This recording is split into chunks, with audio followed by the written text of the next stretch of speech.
Jadi kita harus sabar. Sabar bukan berarti nggak boleh nangis. Ingat, sabar bukan berarti tidak boleh nangis. Karena nangis itu nggak bisa ditahan. Sebagai bentuk kasih sayang. Sebagaimana Nabi Yakub alaihissalam, beliau menangisi kematian Yusuf. Tapi apakah Nabi Yakub itu tidak sabar? Sabar. Ya, Rasulullah SAW menangisi kematian anaknya. Anak-anaknya yang laki-laki mati terus. Maka Rasulullah sering nangis. Tapi apakah beliau tidak sabar? Sabar. Ya, yang dikatakan tidak sabar itu kalau dia sampai teriak-teriak, menjerit-jerit, mukul-mukul wajah, marah-marah, kemudian membanting-banting diri, kemudian mencela, itu yang nggak sabar. Itu yang nggak boleh. Ya, tapi kalau dia nangis itu wajar. Tapi kalau dia mengucapkan kata-kata lisan yang mencaci maki, kemudian dia membanting dirinya, kemudian dia merusak wajahnya, rambutnya, ini yang nggak sabar, ini yang dilarang. Sebagaimana hadis dari Anas bin Malik, bahwasanya Rasulullah SAW pernah melewati seorang wanita yang menangis di kuburan anaknya. Ada laki wanita yang menangis di kuburan anaknya. Baik, ini dalil bahwasanya sebenarnya wanita itu nggak apa-apa ziarah kubur. Karena kalau seandainya dilarang ziarah kubur, tentu Rasulullah SAW bilang, kamu nggak boleh ziarah kubur. Tapi Rasulullah SAW enggak, tidak melarangnya.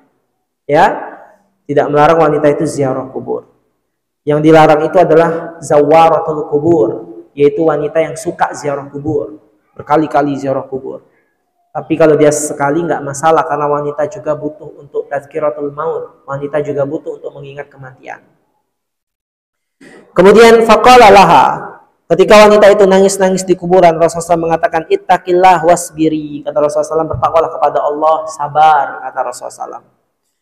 Maka faqalat, maka wanita itu mengatakan ilaika anni fa innaka lam tusab bimusibati. Kata wanita itu, kamu tuh gak bisa, kamu itu bukan diri saya, kata wanita itu. Sesungguhnya kamu tidak mendapatkan musibah, ujian sebagaimana yang aku rasakan. Enak kamu bilang sabar-sabar, maksud wanita itu ya, karena kamu gak ngerasain apa yang aku rasakan. Kamu gak merasakan ujian yang berat seperti aku. Dan wanita itu nggak tahu kalau yang ngomong itu Rasulullah. Kalau dia tahu itu Rasul, nggak mungkin dia ngomong kurang ajar gitu sama Rasulullah SAW ya. Jadi dia cuma bilang kayak gitu saja. Dia bilang, kamu nggak tahu saya ini gimana rasanya. Maka Rasulullah SAW ketika mendengar ucapan wanita itu, beliau pergi. Beliau tidak melanjutkan ucapannya. Kemudian wanita itu dibilang oleh seorang laki-laki dari sana. Kata dia, hei, kamu tadi itu tahu nggak siapa yang nyuruh kamu sabar? Dia adalah Rasulullah. Langsung kaget wanita itu ya, kayak mau mati, kayak kurang ajar sama Rasulullah. Dia tidak tahu itu Rasulullah. Ya, segera dia kejar Rasulullah SAW, minta maaf. Ya, kejar Rasulullah SAW dan sampai pintu rumah Rasulullah SAW.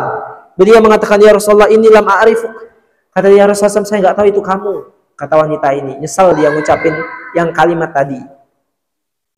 Maka Rasulullah SAW mengatakan, inna sabra inda awalis sadmah.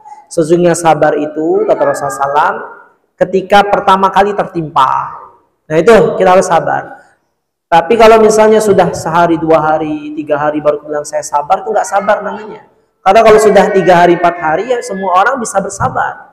Sabar nggak sabar, pasti lupa juga dengan mayit itu. Tetapi yang dituntut kita untuk bersabar itu adalah ketika pertama kali terkena musibah itu. Jangan kita sampai meratapi mayit. Ya, jangan sampai kita mengeluh, ya, jangan sampai kita mengatakan kata-kata yang kurang baik, menunjukkan kita tidak sabar.